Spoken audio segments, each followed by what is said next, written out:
अच्छा किया जो आपने इस वीडियो पे क्लिक किया, क्योंकि इस वीडियो में होने वाला है इंडियन पॉलिटी का रियल टेस्ट, जिससे आपको ये मालूम चलेगा कि आपका पॉलिटी में जो है वो कितना तैयारी है। ओके, तो यहाँ पर देखिए टोटल 25 क्वेश्चंस जो है वो आपसे पूछे जाएंगे। कितना आपने राइट किया, कितना आपका रॉन्ग हुआ और कितने क्वेश्चन को आपने स्किप किया है, ये सब आपको नोट डाउन करना है। ओके, हर क्वेश्चन के लिए जो है आपको 5 सेकंड का टाइम मिलने वाला है और इस 25 क्वेश्चंस का जो सेट है उसका कितना कट ऑफ है ये आपको लास्ट में मालूम चलेगा। ठीक है, कि इस सेट में आप पास किए हैं या फेल किए हैं ये आपको लास्ट में मालूम चलेगा।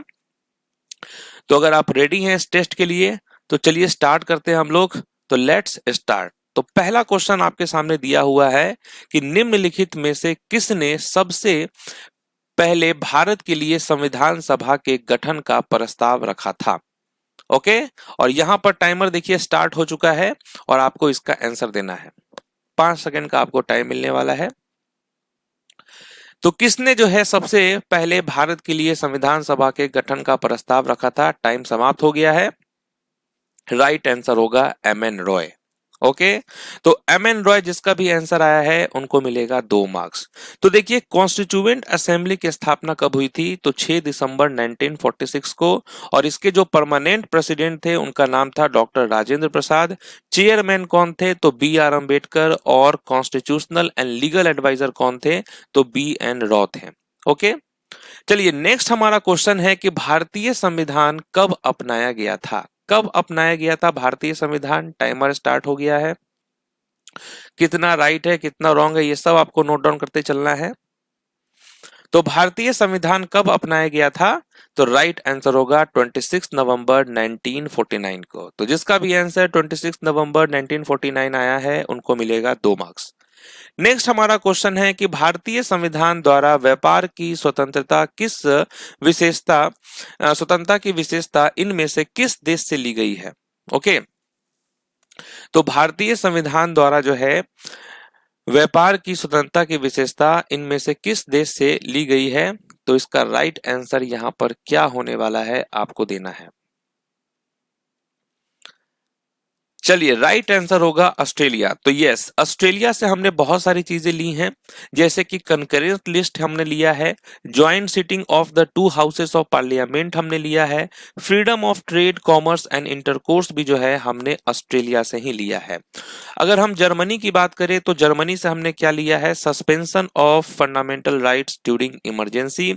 यूएसएसआर से हमने क्या लिया है, तो फंडामेंटल ड्यूटीज लिया है हमने।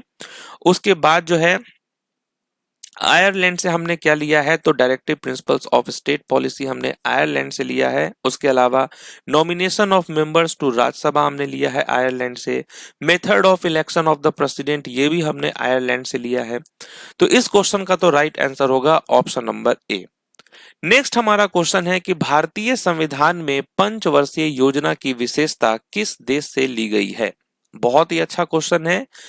तो भारतीय संविधान में पंचवर्षीय योजना की विशेषता जो है हमने किस देश से ली है, तो इसका करेक्ट आंसर क्या होगा, तो यूएसएसआर होगा। ठीक है, यूएसएसआर से ही हमने लिया है। यूएसए से हमने क्या लिया है, तो यूएसए से हमने फंडामेंटल राइट्स लिए हैं। उसके अलावा जो महाभियोग लगाया जाता है प्रेसिडेंट पे वो impeachment of the president, post of the vice president ये भी हमने यूएसए से ही लिया है। आयरलैंड के बारे में तो हम लोगों ने जान लिया है कि आयरलैंड से हमने directive principles of state policy लिया है। साउथ अफ्रीका से हमने क्या लिया है, तो amendment in the Indian constitution.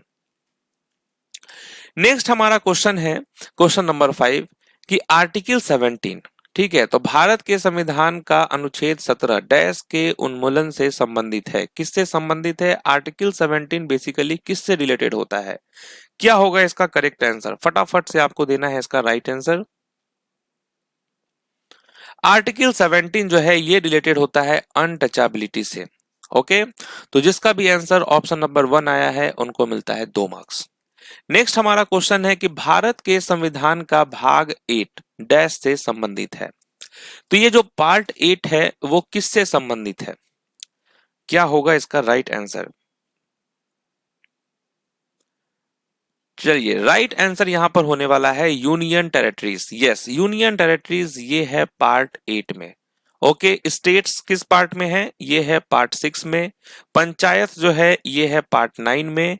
म्युनिसिपालिटीज जो है ये है 9A में है। ओके, तो जिसका भी आंसर यूनियन टेरिटरीज आया है उनको मिलेगा 2 मार्क्स। बहुत ही शानदार आपका परफॉर्मेंस चल रहा है। नेक्स्ट क्वेश्चन है कि संसद किस अनुच्छेद के अंतर्गत संविधान में संशोधन कर सकती है? Okay, under which article can the parliament amend the constitution? क्या होगा इसका राइट आंसर? चलिए, राइट आंसर यहां पर होने वाला है आर्टिकल 368। यस, और यही हमने किस देश के संविधान से लिया था? साउथ अफ्रीका से। तो जिसका भी आंसर आया है आर्टिकल 368 उनको मिलेगा 2 मार्क्स। नेक्स्ट क्वेश्चन है कि भारत के संविधान में पहला संशोधन किस वर्ष किया गया था? ओके, जो पहला संशोधन था वो किस वर्ष किया गया था? 4 ऑप्शंस दिया हुआ है, क्या होगा इसका राइट आंसर? तो पहला संशोधन हुआ था 1951 में। Very good. नेक्स्ट क्वेश्चन है कि भारत के संविधान का निम्नलिखित में से कौन सा अनुच्छेद धार्मिक स्वतंत्रता के अधिकार की गारंटी देता है? ओके, तो क्या होने वाला है करेक्ट आंसर? तो कौन सा अनुच्छेद धार्मिक स्वतंत्रता के अधिकार की गारंटी देता है? राइट आंसर होगा आर्टिकल 25 से 28। ओके, तो जिसका भी आंसर आया है ऑप्शन नंबर 4 बिल्कुल करेक्ट है। आर्टिकल 19 से 22 ये आपका क्या है? तो राइट टू फ्रीडम है। ठीक है, ये आप जानते होंगे, राइट टू फ्रीडम। उसके बाद है आर्टिकल 23 से 24, ये क्या है? तो right against exploitation. Okay, article 14 से 18 में क्या है? Right to equality. Okay, equality.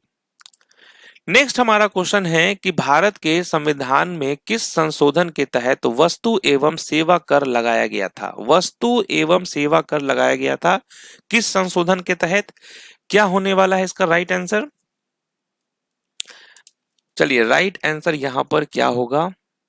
तो आप कहेंगे 101। यस, बिल्कुल सही जवाब है, 101 करेक्ट आंसर है। नेक्स्ट क्वेश्चन है निम्नलिखित में से किस संशोधन द्वारा भारतीय संविधान में शिक्षा का अधिकार शामिल किया गया था? ओके, तो किस संशोधन द्वारा जो है भारतीय संविधान में शिक्षा का अधिकार शामिल किया गया था और इसका करेक्ट आंसर क्या होगा? तो आप कहेंगे 86। ओके, तो ये जो 86वें संशोधन अधिनियम 2002 ने भारतीय संविधान में अनुच्छेद 21A जोड़ा। ठीक है, 21A किससे है? राइट टू एजुकेशन से, जिसके तहत जो है प्रत्येक राज्य को 6 से 14 वर्ष की आयु के सभी बच्चों को मुफ्त और अनिवार्य शिक्षा प्रदान करने की आवश्यकता थी। तो राइट आंसर क्या होगा? 86 होगा। नेक्स्ट है पंचायती राज की त्रिस्तरीय प्रणाली की सिफारिश पहली बार 1957 में डैश द्वारा की गई थी। किसके द्वारा की गई थी? ठीक है, the 3-tier system of Panchayati Raj was first recommended by the dash in 1957। और आप क्या कहेंगे? राइट आंसर होगा यहां पर बलवंत राय मेहता कमिटी। ओके, बलवंत राय मेहता कमिटी। नेक्स्ट क्वेश्चन है कि भारत के संविधान के निम्नलिखित में से किस अनुच्छेद में कहा गया है कि भारत का एक उपराष्ट्रपति होगा? भारत का एक उपराष्ट्रपति होगा, तो ये किस अनुच्छेद में कहा गया है? तो राइट आंसर क्या होने वाला है यहां पर? राइट आंसर होगा आर्टिकल 63। ओके, आर्टिकल 72 किससे रिलेटेड है? तो pardoning power of the president से, जो राष्ट्रपति को क्षमादान की शक्ति है उससे संबंधित है। आर्टिकल 44 किससे रिलेटेड है? तो यूनिफॉर्म सिविल कोड से संबंधित है। और आर्टिकल 52 किससे संबंधित है? तो प्रेसिडेंट ऑफ इंडिया से संबंधित है। चलिए, तो राइट आंसर आर्टिकल 63 होगा। नेक्स्ट क्वेश्चन है कि निम्नलिखित में से कौन राज्यसभा के महासचिव की नियुक्ति करता है? तो वो कौन है जो राज्यसभा के महासचिव की नियुक्ति करता है? तो इसका करेक्ट आंसर आपका क्या होने वाला है? राइट आंसर होगा चेयरमैन ऑफ राज्यसभा। ठीक है, चेयरमैन ऑफ राज्यसभा। नेक्स्ट है कि भारत के संविधान का कौन सा अनुच्छेद राज्यपाल की क्षमादान शक्ति से संबंधित है? ओके, तो pardoning power of the governor से रिलेटेड कौन सा आर्टिकल है? तो इसका करेक्ट आंसर क्या होगा? राइट आंसर होगा आर्टिकल 161। आर्टिकल 153 किससे संबंधित है? तो गवर्नर ऑफ स्टेट से संबंधित है। ओके। आर्टिकल 154 किससे संबंधित है? तो ये जो एग्जीक्यूटिव पावर होता है गवर्नर का उससे संबंधित है। और article 214 high courts for the state से संबंधित है। ठीक है, हाई कोर्ट्स फॉर स्टेट से संबंधित है आर्टिकल 214। चलिए नेक्स्ट हमारा क्वेश्चन है कि एक वर्ष में लोकसभा के कितने सत्र होते हैं? How many sessions of the Lok Sabha take place in a year? बहुत ही शानदार क्वेश्चन है और ये सभी क्वेश्चन जो है प्रीवियस ईयर में पूछा गया है रेलवे के। राइट आंसर यहां पर होने वाला है 3। ओके, तो एक वर्ष में लोकसभा के कितने सत्र होते हैं? तो 3 सत्र होते हैं। नेक्स्ट है राज्यसभा के पहले सभापति कौन थे? Who was the first chairman of Rajya Sabha? तो क्या होने वाला है करेक्ट आंसर यहां पर? राइट आंसर होगा यहां पर डॉक्टर सर्वपल्ली राधाकृष्णन। ओके, ये हमारे फर्स्ट वाइस प्रेसिडेंट थे और जो वाइस प्रेसिडेंट होते हैं वही तो होते हैं चेयरमैन राज्यसभा के। नेक्स्ट क्वेश्चन है कि किस संवैधानिक संशोधन द्वारा संविधान में मौलिक कर्तव्य जोड़े गए? ओके, तो किस संविधान संशोधन द्वारा जो है संविधान में मौलिक कर्तव्य जोड़े गए? तो आप क्या कहेंगे? राइट आंसर यहां पर क्या होगा? 42nd अमेंडमेंट एक्ट 1976 होने वाला है राइट आंसर। जिसका भी आंसर आया है उसको मिलेगा 2 मार्क्स। नेक्स्ट है कि लोकसभा का पहला आम चुनाव किस वर्ष हुआ था? The first general election of Lok Sabha was held in the year. कब हुआ था लोकसभा का पहला आम चुनाव? तो आप कहेंगे 1951-52। नेक्स्ट क्वेश्चन है कि भारत के किस प्रधानमंत्री की कैबिनेट में डॉक्टर मनमोहन सिंह पहली बार वित्त मंत्री बने? ओके, तो वो कौन थे प्रधानमंत्री जिनके कैबिनेट में डॉक्टर मनमोहन सिंह पहली बार वित्त मंत्री बने थे? आगे चल के मनमोहन सिंह जो है प्राइम मिनिस्टर भी बने। राइट आंसर होगा पीवी नरसिम्हा राव। चलिए, तो ऑप्शन नंबर ए करेक्ट है। नेक्स्ट है भारतीय संविधान में अवशिष्ट शक्तियों का विचार किसके संविधान से लिया गया है? The idea of residual power in Indian Constitution has been taken from the Constitution of which country? तो कहां से लिया गया है? तो आप कहेंगे कनाडा से लिया गया है। साउथ अफ्रीका के बारे में तो हमने बात कर ही लिया था, अमेंडमेंट यहां से हमने लिया है।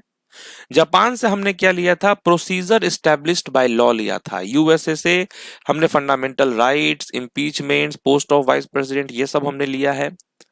नेक्स्ट क्वेश्चन है कि संविधान के अनुसार भारत में निम्नलिखित में से कौन पंचायती राज व्यवस्था का हिस्सा नहीं है? जबरदस्त क्वेश्चन है कि संविधान के अनुसार भारत में निम्नलिखित में से कौन पंचायती राज व्यवस्था का हिस्सा नहीं है? क्या होगा इसका राइट आंसर? राइट आंसर होगा विलेज कॉर्पोरेशन। ठीक है, तो पंचायती राज व्यवस्था का हिस्सा है ग्राम पंचायत, डिस्ट्रिक्ट पंचायत, पंचायत समिति। नेक्स्ट हमारा क्वेश्चन है कि राष्ट्रपति का महाभियोग डैश से लिया गया है? हमने किस देश के संविधान से लिया है राष्ट्रपति का महाभियोग? Impeachment of the president. अभी हमने डिस्कस किया था कि इम्पीचमेंट हमने लिया है कहां से? यूएसए से लिया है। ठीक है, यूएस से हमने लिया है। पोस्ट ऑफ वाइस प्रेसिडेंट भी हमने यहीं से लिया है। ओके, फंडामेंटल राइट्स हमने लिया है। नेक्स्ट क्वेश्चन है भारत के संविधान का अनुच्छेद डैश समान नागरिक संहिता को परिभाषित करता है? यहां बात हो रही है यूनिफॉर्म सिविल कोड की। तो भारत के संविधान का अनुच्छेद कौन सा है जो समान नागरिक संहिता को परिभाषित करता है? तो आप कहेंगे आर्टिकल 44। नेक्स्ट है कि निम्नलिखित में से किसे भारत के संविधान की आत्मा के रूप में वर्णित किया गया है? ये देखिए आरआरबी, एनटीपीसी, सीबीडी में पूछा गया है। तो भारत के संविधान किसे जो है भारत के संविधान की आत्मा के रूप में वर्णित किया गया है? तो आप कहेंगे फंडामेंटल राइट्स को। ओके, चलिए, तो यहां पर आपका सेट होता है कंप्लीट 25 क्वेश्चंस का। अब बारी है रिजल्ट का। तो आई होप जैसा कि मैंने आपको बताया था कि कितने आपके राइट हुए हैं, कितने आपके रॉन्ग हुए हैं और कितना क्वेश्चन आपने स्किप किया है, ये सब आप नोट डाउन किए होंगे। ठीक है, तो जल्दी से जो है आप कैलकुलेट कर लीजिए आपका कितना स्कोर बन रहा है। राइट के लिए आपको 2 मार्क्स मिल रहा है और रॉन्ग के लिए आपको 1 मार्क्स आपका डिडक्ट हो जा रहा है। ठीक है, चलिए, मतलब कि अगर आपने राइट किया है 20 क्वेश्चन तो यानी कि आपके 40 मार्क्स बनते हैं, और अगर आपका 4 रॉन्ग है तो यानी कि आपके 2 मार्क्स डिडक्ट हो जाएंगे। ठीक है, नहीं रॉन्ग के लिए आपका, हाँ, 0.5, ठीक है, आधा मार्क्स आपके कट हो जाएंगे। ठीक है, 1/4, तो 2 मार्क्स डिडक्ट हो जाएंगे। देखिए, इस सेट का कट ऑफ जो है वो है 34 मार्क्स, यानी कि जिस भी स्टूडेंट्स को 34 मार्क्स से ऊपर आया है वो इस सेट के कट ऑफ को क्लियर कर लिए हैं। ओके, क्योंकि देखिए इसमें जो क्वेश्चंस का लेवल था वो आप कह सकते हैं इजी टू मॉडरेट था। अगर आपको ये सेशन पसंद आया है और अगर आप कमेंट करते हैं कि ऐसा आपको क्लास और चाहिए, तो फिर हम आपको मॉडरेट से और एक एडवांस लेवल का एक और जो है पॉलिटी का टेस्ट हम अरेंज करेंगे। ठीक है, उसमें और भी जबरदस्त क्वेश्चन होने वाले हैं। फिलहाल तो आपका एक तरह से डेमो लिया गया है। तो अगर आपको ये सेशन मजेदार लगा है तो आप लोग जरूर कमेंट करेंगे, कितना स्कोर आया है वो भी आप कमेंट करेंगे। ठीक है, तो थैंक यू वेरी मच। अब आपसे मिलते हैं नेक्स्ट क्लास में, तब तक के लिए ऑल द बेस्ट।